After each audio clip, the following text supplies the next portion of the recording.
Kenapa? Tidak percaya kita. Al-Quran lagi.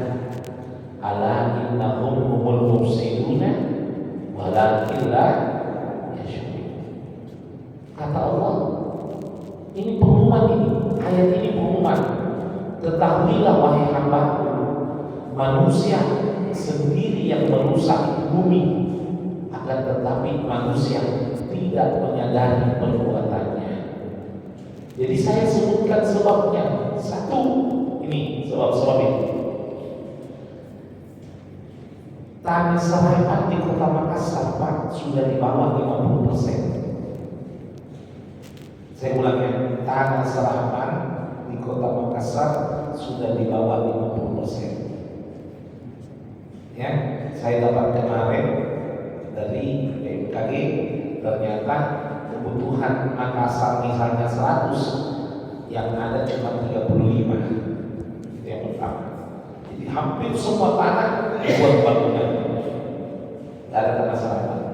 Yang kedua, ini kesadaran masyarakat membuang sampah di aliran air.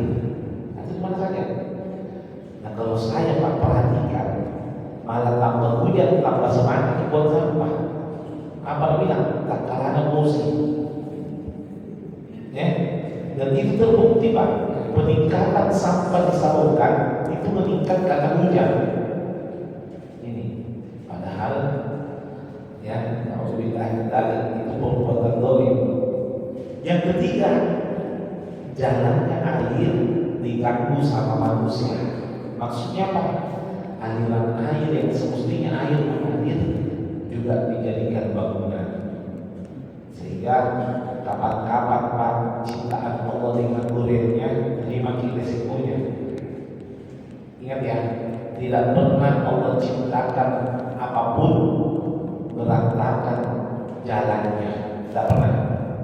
Saya ulang, tidak pernah Allah ciptakan apapun berantakan relnya, pasti teratur. Tidak percaya? Ayo kembali lagi Al-Quran, dihafal ini Al-Quran. La syamsu yang bagilah antudrikal qamar. Artinya matahari tidak akan pernah mendahului bulan. Itu satu.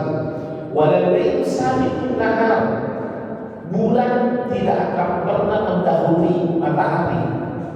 Sebaliknya. Kenapa? Kenapa tidak akan benturan? Karena Allah jawab, wa kullu fi falakin yasbahun. Anda tahu itu artinya? Wa kullu fi falakin, semua ciptaan Allah ada relnya masing-masing. Dan lagi, semua ciptaan Allah ada relnya masing-masing. Jadi kapan-kapan terganggu relnya, siap-siap terima risiko. Ya, jadi sekali lagi Allah tidak pernah menzalimi hambanya. Allah menyatakan dalam hadis, inni haramtu dzulma ala nafsi fala tadzalamu. Sesungguhnya Allah mengharamkan kezaliman atas dirinya, maka Allah mewasiatkan jangan saling menzalimi satu sama lain. Alhamdulillah. Maaf ya, saya tidak mengatakan ini banjir karena kecerobohan manusia. Tidak pernah. Saya cuma mengatakan jangan pernah kita menyalahkan Allah dalam fenomena alam.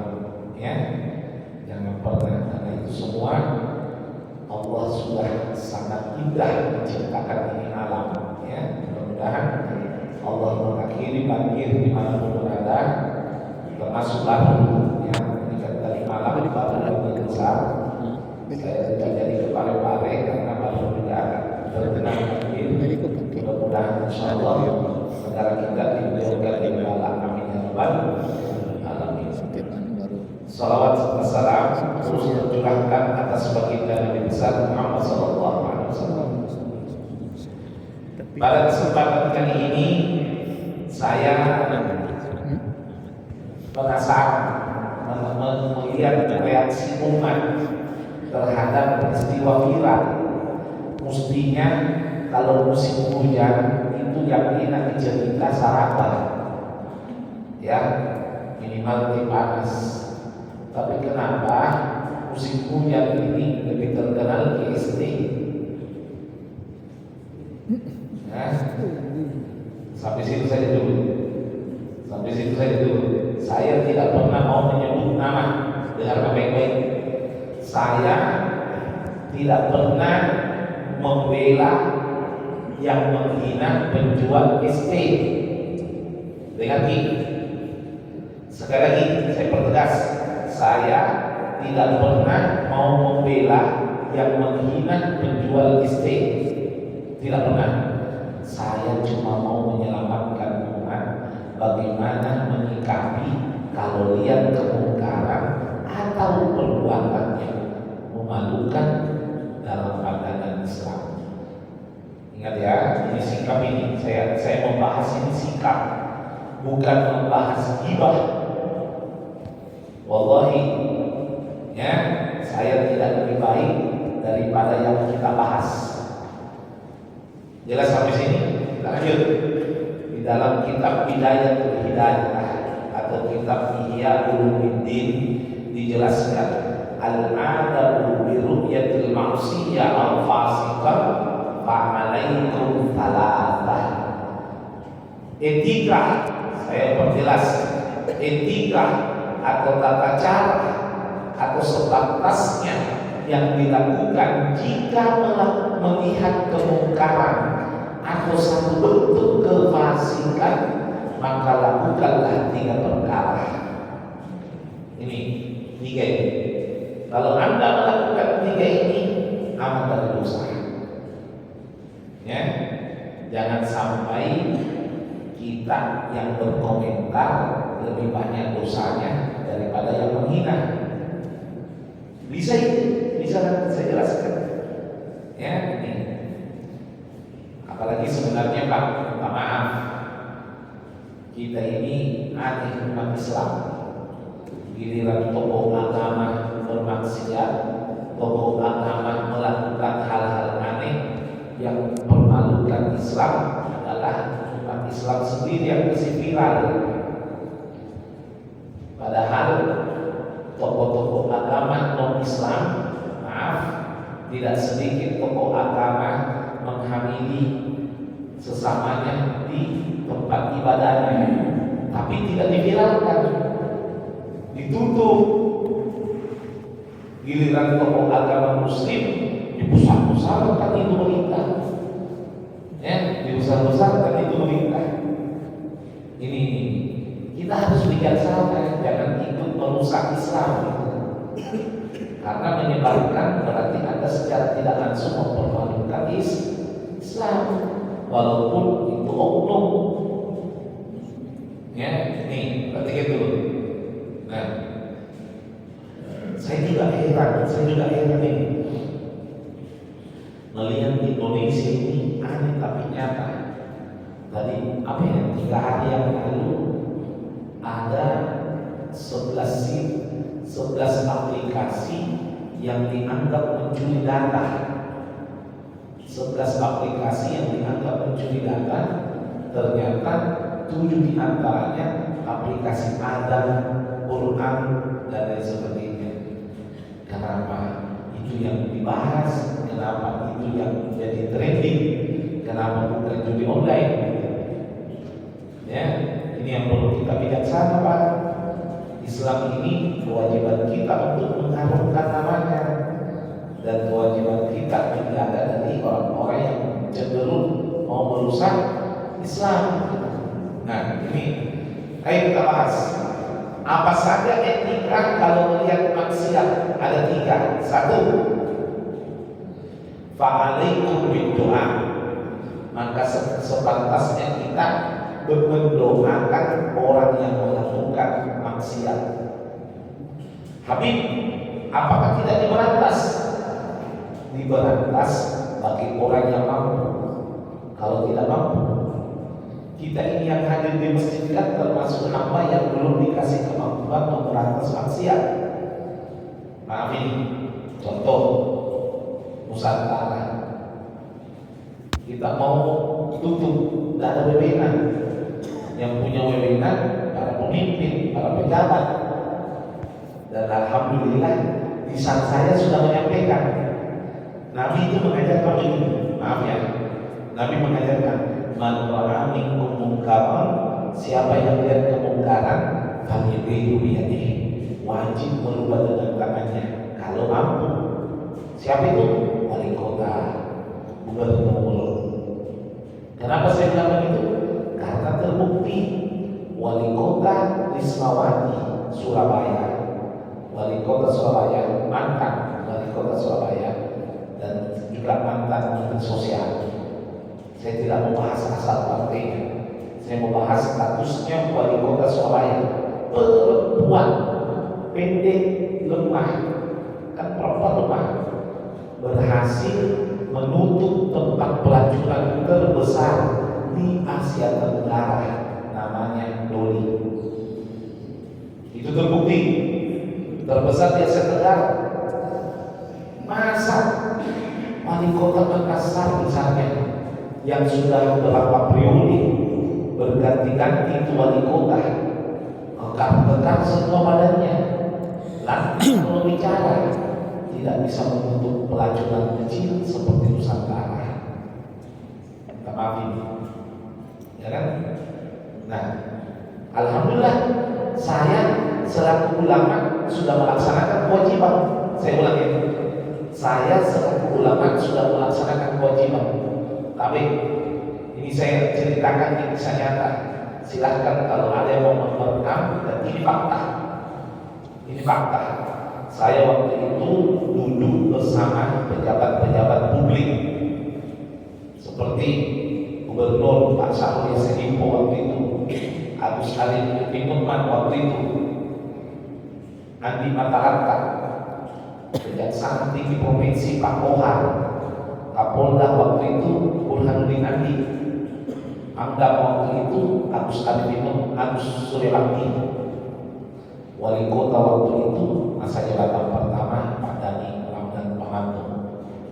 Semua duduk di meja bulat acara anak pernikahan anak Jenderal Joshua. Ya, saya diundang baca doa. Nah, ini angkatan darat. Saya waktu itu duduk sama mereka, kesempatan dalam hatiku.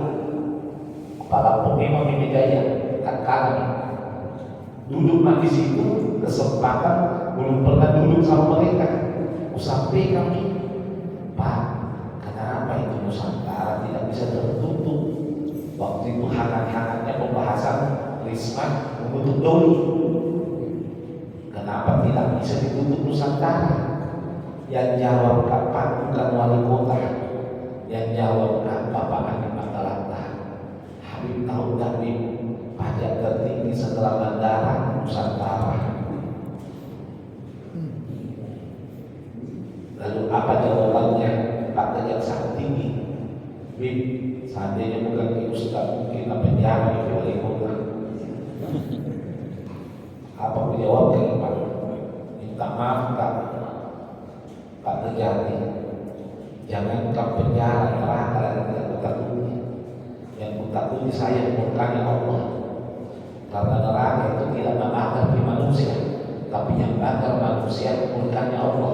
Tak percaya nih, waktunya peristiwa Mi'raj Nabi Muhammad masuk dalam neraka, apakah terbakar di kulitnya? Tidak.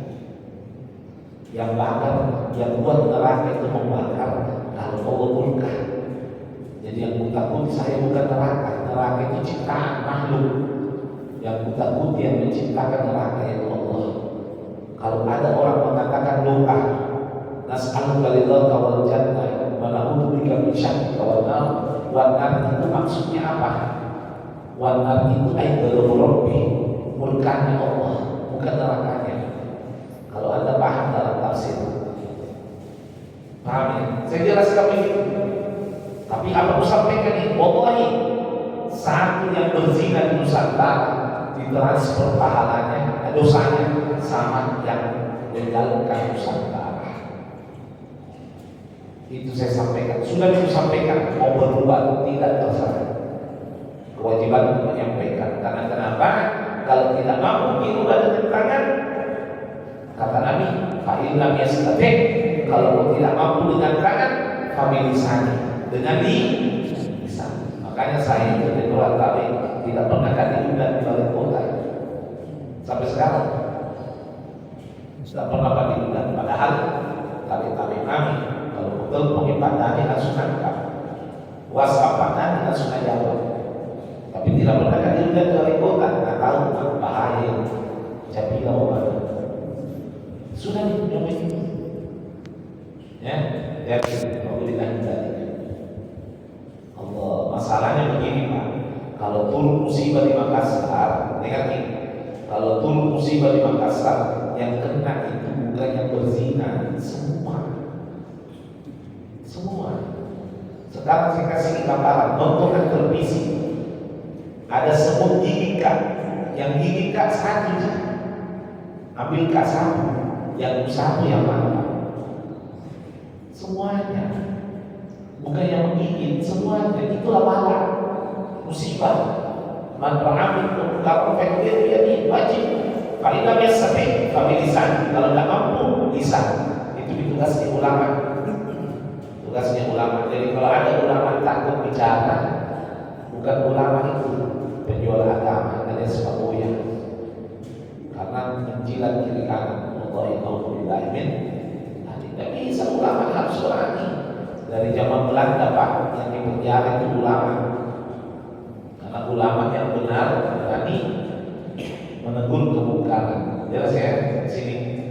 Nah, iya hati-hati. Alhamdulillah. Ini saya ingat perkataan Imam Syafi'i. Silakan. Imam Syafi'i pernah mengatakan begini.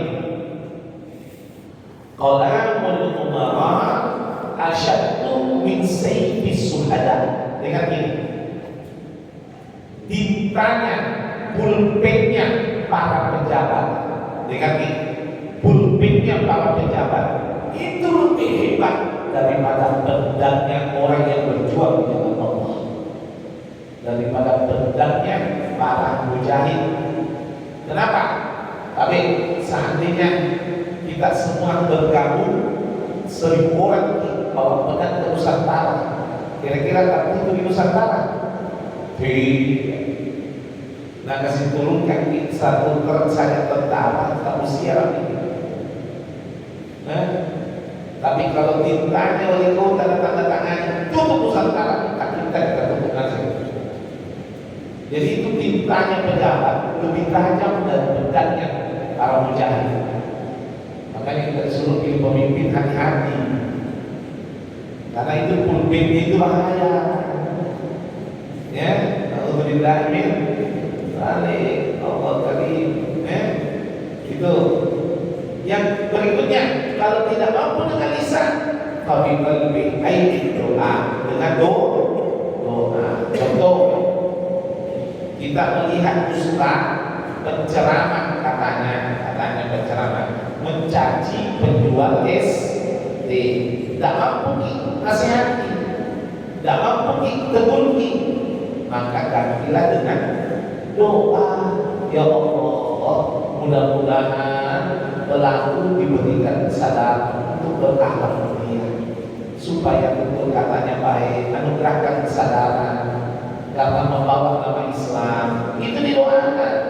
Ya Allah, mudah-mudahan yang dicaci diberikan kesabaran, dibalas pahala berlimpah di dunia maupun di akhirat. Begitu. Bukan ikut mencaci. Sekarang begini, penceramah mencaci penjual SD, kita mencaci yang mencaci penjual SD. Apa bedanya? Kita sama-sama tukang caci. Jangan. Jadi kalau ada anjing gonggong, jangan ikut menggonggong. Itu artinya Anda ikut jadi binatang. Paham ini bahasanya? Jangan terpancing ikut mencaci. Masalahnya begini Pak, begini. Kapan Anda mencaci sesuatu dengan ini? Kapan Anda mencaci atau kita mencaci sesuatu, berarti detik itu secara tersirat kita mengaku lebih mulia daripada yang dicaci. Mengaku lebih mulia. Sekarang begini, ada peminum balok ini kumpul-kumpul, bilang begini, ente ngasih punya sampah masyarakat, bisa. Maka saya menyimpulkan dua dosa. Satu, dosa menyakiti hati orang lain, walaupun dia maksiat urusan dia sama Allah. Kewajiban kita cuma menyampaikan, bukan mencaci. Kewajiban kita mengingatkan, bukan mencaci. Kita tidak punya hak mencaci. Dosa apa berarti? Satu. Dua, berarti kalau dia sampah masyarakat, kita apa? Kita orang istimewa begitu, merasa lebih baik dari orang. Itu dosa paling besar. Iblis dilaknat, diusir gara-gara mengaku lebih mulia daripada Nabi Adam. Apa bedanya kita sama iblis? Jadi ya, saya itu paling takut mencaci. Karena kenapa? Kemarin ada yang tanya sama saya, tapi Ahok penghuni neraka? Bukan, Ahok penghuni penjara. Kenapa bukan penghuni neraka? Karena saya bukan Tuhan yang berhak meletakkan orang di surga atau di neraka Allah. Diriku saja belum tentu surga, apalagi Ahok mengurus posisinya.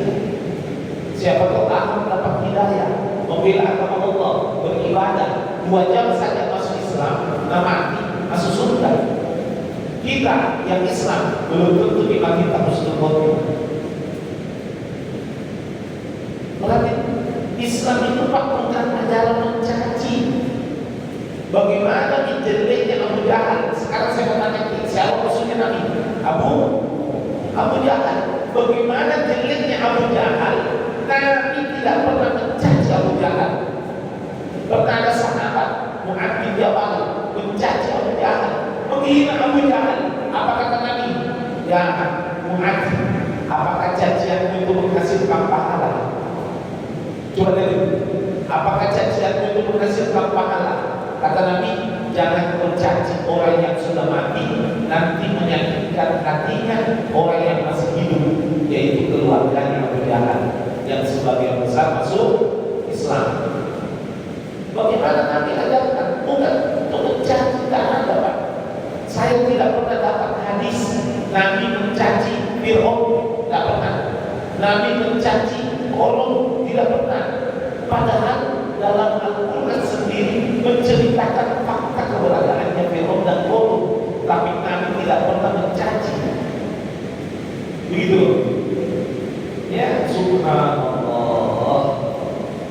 Apalagi maaf ini sampai menyebarkan la ilaha illallah Muhammadur Rasulullah, tapi sampai menyebarkan share bagi di Instagram, di TikTok, di Facebook, di WhatsApp tentang bagaimana kejelekan orang yang mencaci penjual estate. Wallahi, hati-hati saya bilang, saya bersumpah wallahi, Rasulullah pernah bersabda, "Man kasyafa awratal muslimin," siapa yang suka membuka kejelekannya sesama muslim, kasyafallahu awratahu fid dunya wal akhirah. Allah Subhanahu wa taala akan membuka kejelekan nanti di dunia dan di akhirat. Alhamdulillah ini Allah Pak sampaikan ini, kita duduk di sini itu cuma satu di alasannya, karena Allah Subhanahu wa taala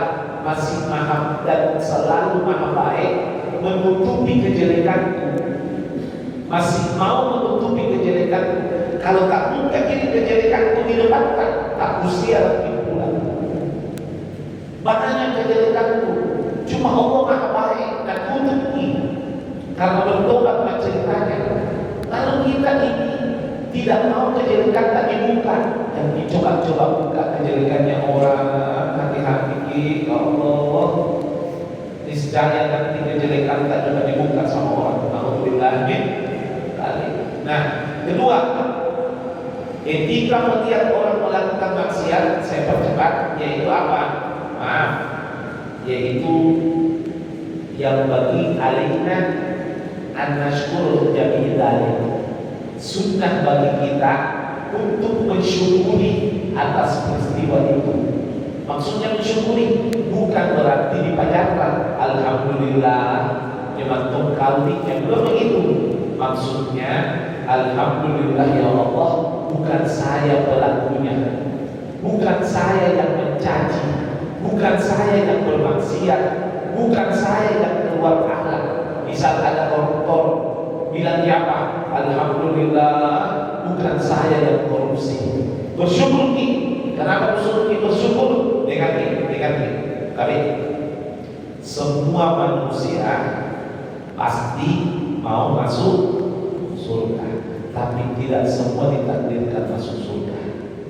Semua manusia pasti mau ditakdirkan baik, tapi tidak semua ditakdirkan baik.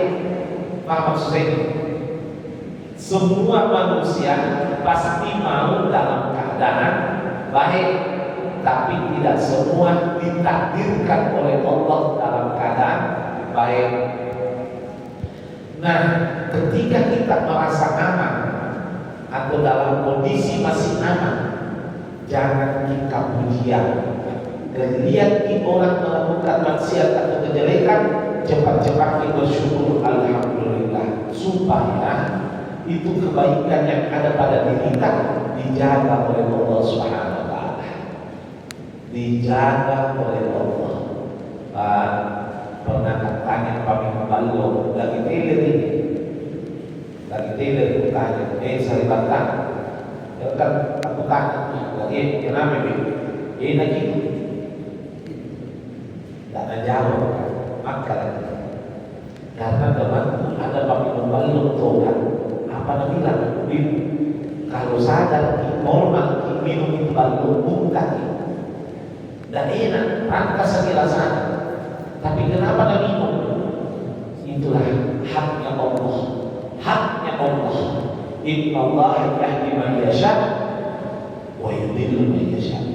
Sesungguhnya Allah berhak memberi hidayah yang Dia kehendaki dan menyesatkan yang Dia kehendaki. Haknya Allah.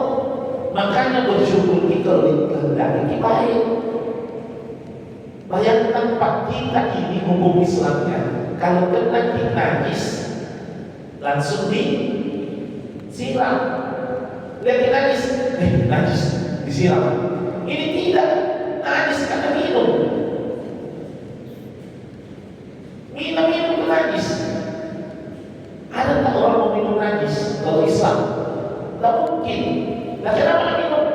Kesesatan, Pak. Kesesatan. Bahaya kesesatan, ya Allah. Jangan pada tinggi bilang anu mantung itu. Ya Allah, kasihan. Tapi saya mau tanya dulu, siapa yang bawa syariat? Nabi Muhammad. Yang paling benar dalam dakwahnya siapa? Nabi Muhammad. Nabi membawa syariat yang dididik Allah Subhanahu wa taala. Nabi sendiri minta sama Allah ditunjukkan mana yang benar, mana yang salah. Minta sama Allah. Apa doanya Nabi? Allahumma arinal haqqa haqqan warzuqna ittiba'ah. Tunjukkan kepada saya ya Allah yang benar adalah benar dan berikan saya kekuatan untuk melaksanakan kebenaran. Wa arinal batil batilan warzuqna istinabah. Dan tunjukkan kepada saya yang jelek adalah jelek, berikan saya kekuatan untuk menghindari yang jelek. Kalau Nabi saja minta seperti itu, apalagi kita? Kalau kita dari Allah. Makanya kapan-kapan Pak, dengan ini ada dua. Sudah kita melakukan kebaikan, satu, ataukah mungkin selamat dari maksiat, atau tanda kutip melihat orang melakukan maksiat, bersyukur sama Allah. Alhamdulillah. Ada tetangga anaknya diambilkan narkoba, angkat tangan ke alhamdulillah ya Allah. Bukan anakku yang diambil ya Allah.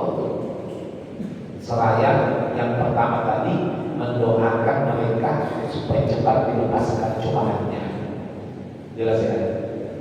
Yang ketiga, terakhir, lau ayyam bagi alaina an-nadhuru min Allah al-ma'una aw ta'awud jalla jalaluhu.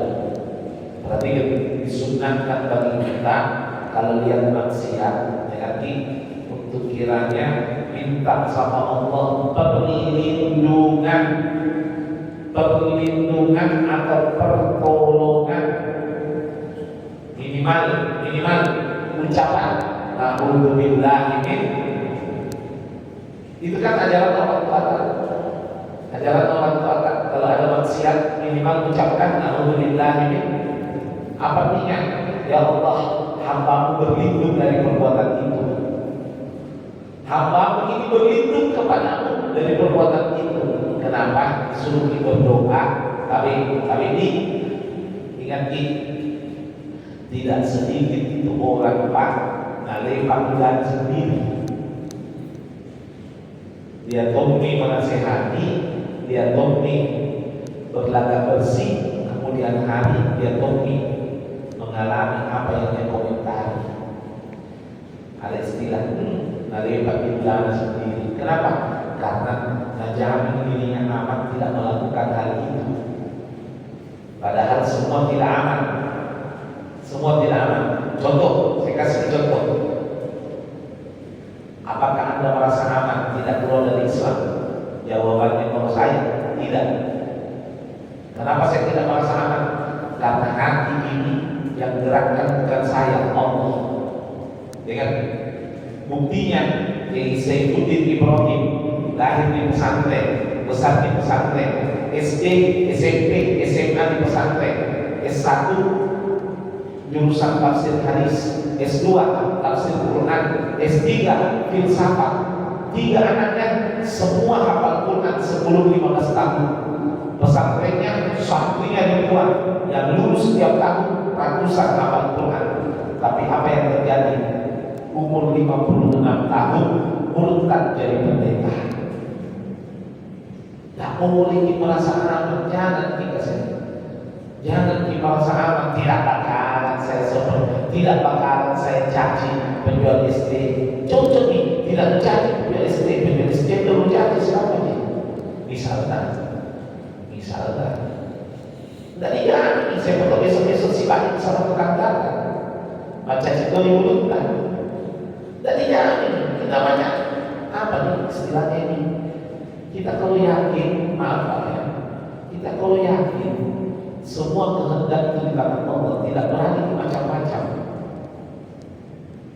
Saya mau tanya, apa waktu lahir ini rencana istiqomah sholat di masjid?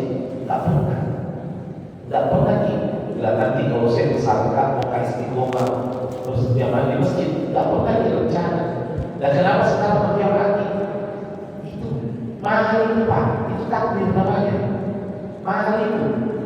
Dan belum tentu kita selamanya seperti ini, gitu loh. Ya Allah, minta kita perlindungan, minta kita kekuatan. Ini kasih filosofi. Saya kasih filosofi sedikit tadi. Siapa namanya itu Nabi yang sama istrinya di surga? Nabi siapa? Yang pertama kali diciptakan oleh Allah, Nabi Adam. Nah, di surga, saya tahu di surga ma ra'a ainun wala sami'a udhun wala khatara fi qalbil bashar. Kata Nabi, surga itu tidak pernah dilihat oleh mata, tidak terdengar oleh telinga, tidak mampu dicerna oleh akal. Begitu indahnya surga. Perhatikan,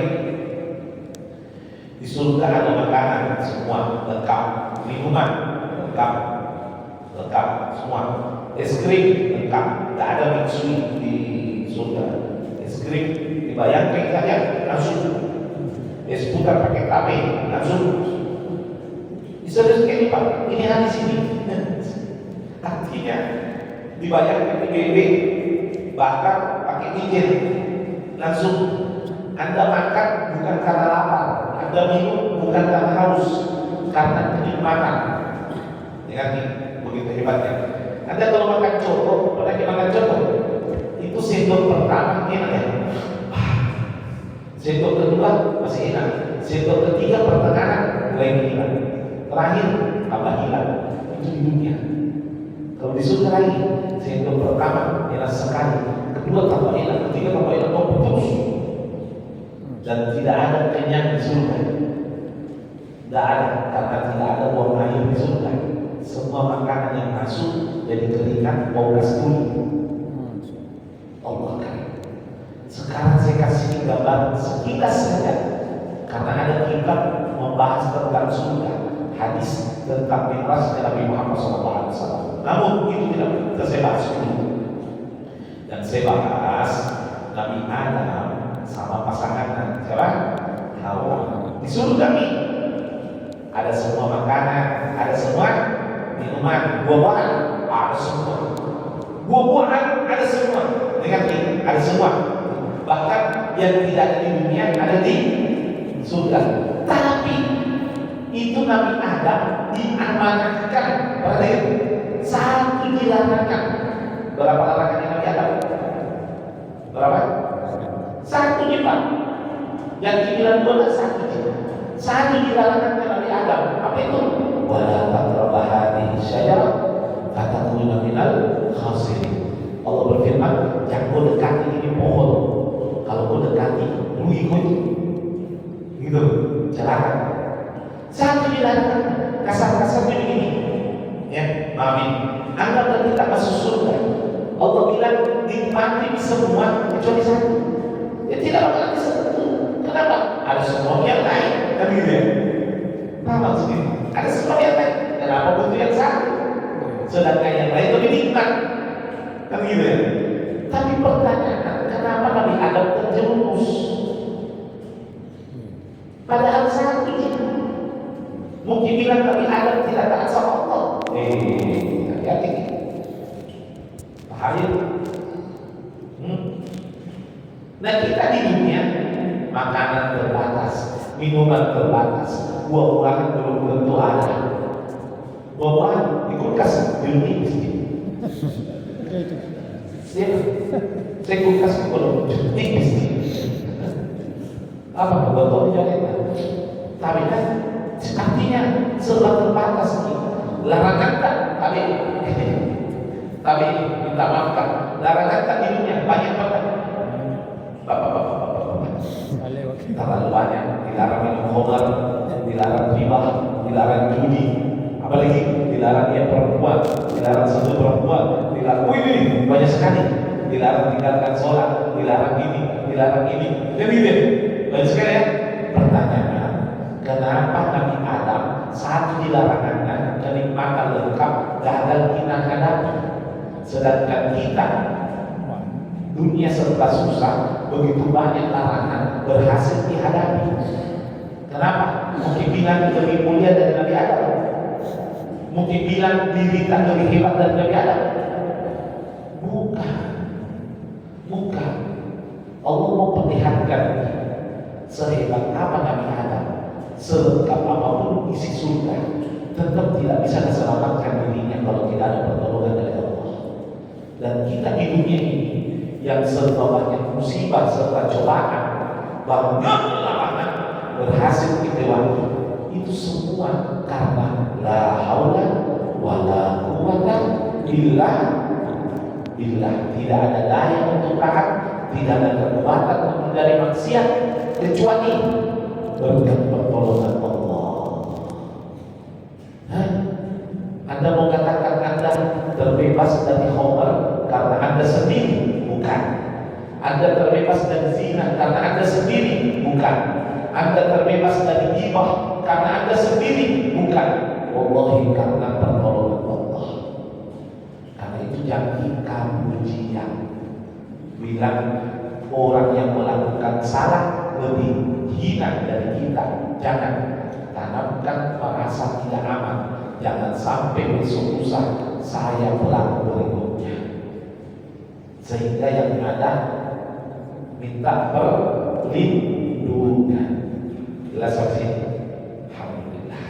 Sebagai penutup sebelum tanya jawab, Habib itu kan penceramah, banyak ilmunya. Ustaz katanya banyak ilmunya, Gus katanya banyak ilmunya, tapi kenapa tidak berakhlak? Nah, jawab apa tadi? Pak, ilmu sama akhlak itu beda. Ilmu itu sesuatu yang dituntut untuk diketahui dan diaplikasikan berupa amal, itu ilmu. Tapi kalau akhlak bukan cuma diketahui, dipahami, aplikasinya tidak bisa karena amal. Aplikasinya akhlak itu tidak mampu, Pak. Jadi kalau ada namanya ilmu akhlak, itu teori. Prakteknya akhlak tidak cukup dengan ilmu, tidak bisa. Kalau amal bisa dengan ilmu, ilmu bisa diamalkan, tapi akhlak belum tentu. Kenapa? Akhlak itu pengamalannya tidak lewat ilmu. Akhlak itu dikatakan dalam hadis sahih, akhlakul karimah muntasyirun min qalbin safi. Dengan baik-baik, akhlak yang mulia itu terpancar, terinstal atau terlaksana berkat hati yang bersih. Tidak sedikit orang minim ilmu tapi punya akhlak. Saya pernah ketemu Pak Minum Balok di Kandia.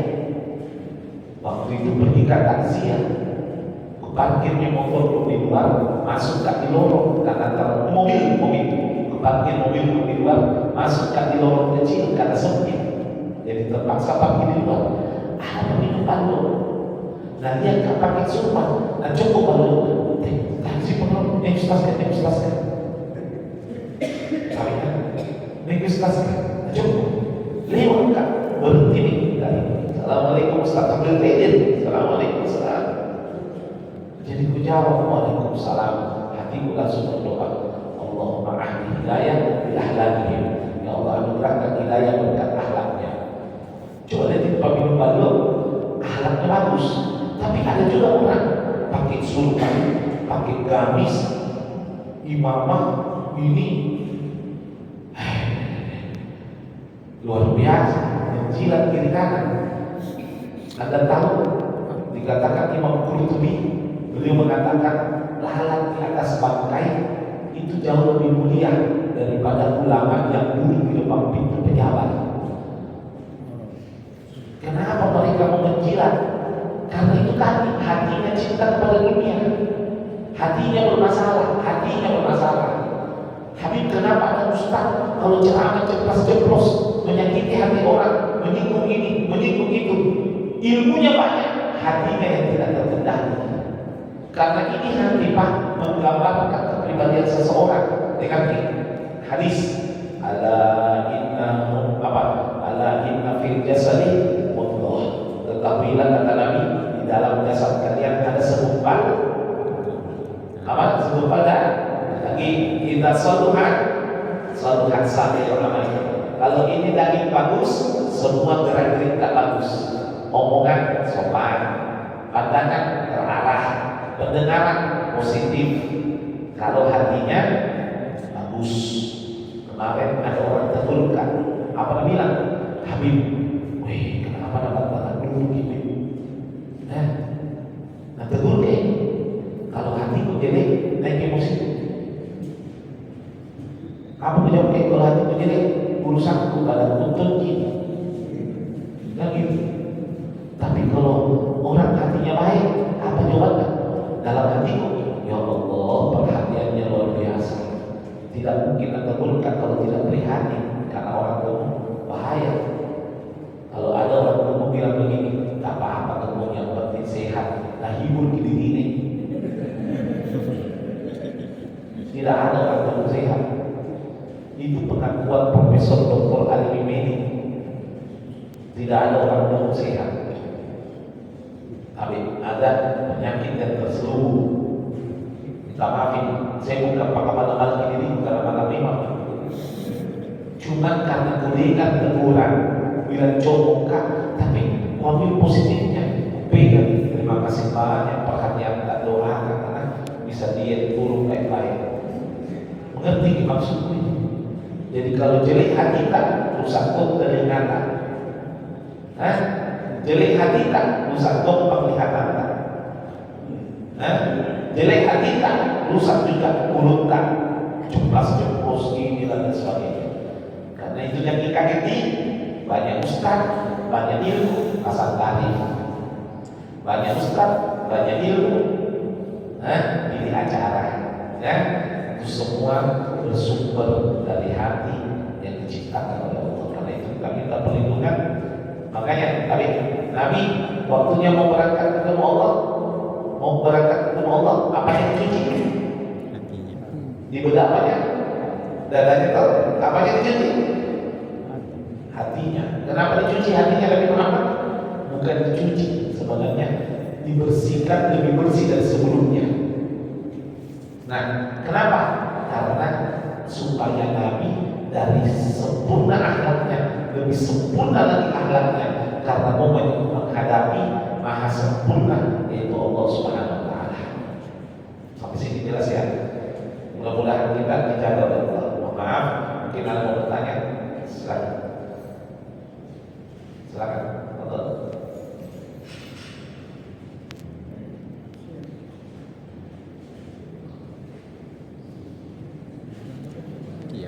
Silakan.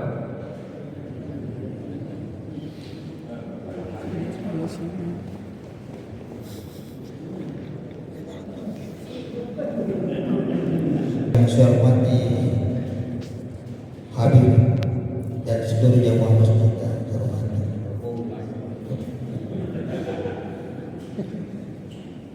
Bagaimana saya pernah banyak melakukan maksiat. Sedangkan dosa melakukan maksiat itu adalah satu dosa. Tapi hari demi hari saya sadar bahwa perbuatan itu yang paling tidak senang oleh Allah Subhanahu Wa Taala. Hari demi hari saya melakukan perbuatan yang pertama melaksanakan puasa, melaksanakan salat, dan malah saya bertahan. Apa kalau dosa itu dan amal yang saya lakukan itu? Apakah ada yang beda? Nah, justru itu barangkali saya minta persepsi dari